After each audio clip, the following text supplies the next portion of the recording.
I'd be curious to know, what are other key complementary skills, regardless of the business that you're in, that you find are most relevant in 2023 to allow you to be more likely to succeed or just more successful in general? Copywriting, hands down, all day, every day. I know that video is at the top of like the at the top of the marketing food chain. Videos at the top, but I started my career as a photographer leveraging copy.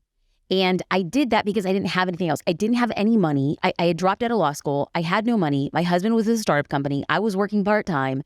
I was saving every single penny I could to rent camera gear because I couldn't afford it. So I would rent camera gear, go to the shoot, return the camera gear the next day, and then save up the cash from the shoot over time to reinvest and get my own gear. So I didn't even actually have a full set of gear as a photographer for well into my second year of business. But I also never went in debt. I never took a loan. I paid for everything on my own. I'm very proud of that fact because I never wanted to put pressure on my business that all of a sudden I was like handcuffed or chokehold until paying somebody back or getting interest and then forcing myself to take any client I had to because I had a loan to pay off. For me, it would harm the creative process. And so I kind of played it safe in the beginning.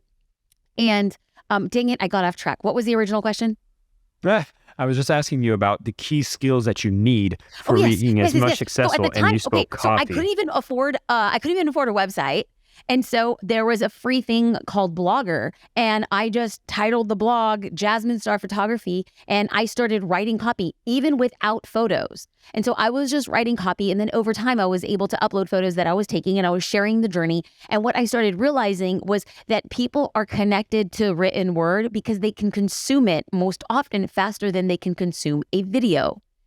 And even though technology has changed a lot, and even though people are arguing hell-bent right now in 2023 that copy means nothing because AI is doing so much of it, what I would venture to say that without a top layer of original written content, you can then leverage that in an entirely different way on top of an AI layer. But if you don't have any originating content, then what you're just doing is spewing out the same thing that AI is spitting out for everybody else.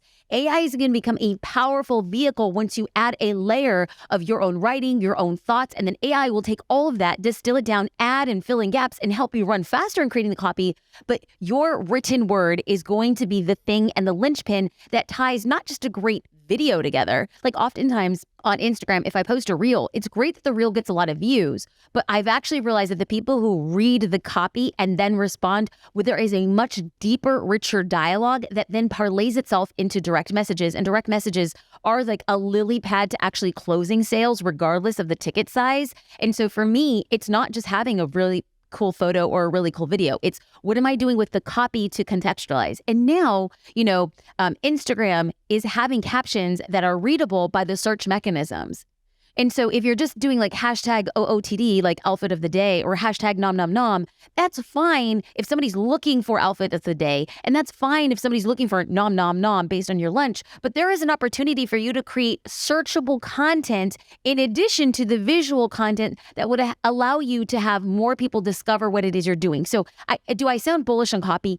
Absolutely. But I also think that outside of social platforms, when you could put it on a blog, when you could use it in show notes as for a podcast, when you can send it in a newsletter, you go very deep with those relationships. And it's deep relationships that actually transition to sales, not snazzy, cool writing copy that hits them where it's hot. It's the long-term lead up to the sale. I'm glad you're bullish on that. I'm glad you're saying that and reminding people of its importance, because you're right. The buzz around ChatGPT and all the AI tools that are making the writing so much more efficient makes us a bit forget that there's a core essence of ourselves that goes in every word that we put out as well. I have to say, one of the mistakes I made in my business too early is I was trying to put together some email sequences, and I had a very amazing colleague who he was really adamant. He was really excited about writing the copy, and he just wrote it. And every time I looked at it, I was like, something's off.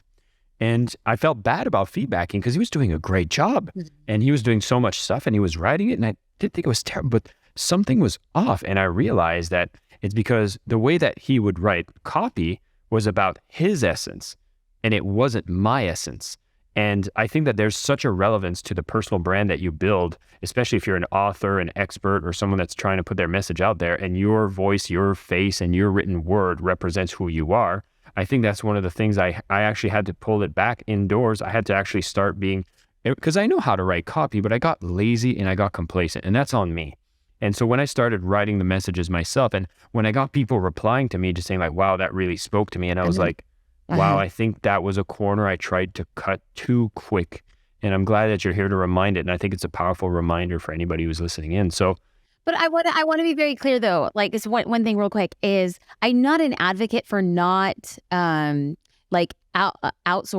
or letting it go, because as business owners, our job is to create a vision. And then our job is to do as many things in the business until we can't, until we could hire somebody who could do what we do the same level or better than us. And so then we begin to replace ourselves in our own business, because I hear a lot of people say, oh, my business is my baby. And I love that. I truly do. But I don't want to raise a baby for 18 years. Like, I want to raise a baby that turns into a human. Right? So it's like you want things to develop and you want to love it and develop with it, not continue to hold a newborn baby for 18 years. And so in my mind, I look at the business and be like, I need to create a structure that at one point the business can work without me. And so if I am bullish on copy, and I am, what I am thinking is, let me work in the long-term vision. Do I think that in the future I could have somebody who's a powerful copywriter who understands my voice? If the answer is yes, and for me, I believe that there are better copywriters who will understand my voice. But in order for me to set them up to succeed, it's not enough to be a great copywriter. It's not enough to understand my voice. What they need to do is understand the nuances and what is valuable to me. And so if I write a piece of copy that I start seeing is resonating on social media, I'll put it in a file and I'll label it like newsletter or social post. And then like 2 ideas, or 2 reasons why I thought it worked, or 2 things that people were responding about it. And so then what I'm going to do is create an archive in Notion, and I'll go through and I'll be like, these are copywriting standards. I'm like, this one did well because of this. This one did well because of this. And so what I'm going to do in the future, whenever we expand the team in that way, and I'm like, you're going to sit with me and we're going to write. We're going to write a long time.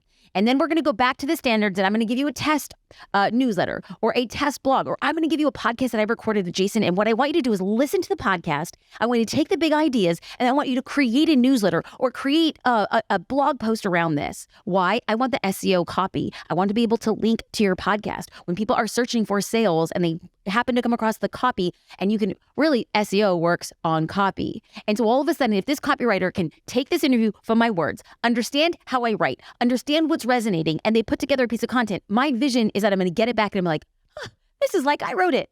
I have to believe that, or else I'm going to be like, I got to write copy for the next 25 years in addition to doing all these other things. The answer for me as a visionary CEO is not that, but to build the systems now for the business I want to build in the future.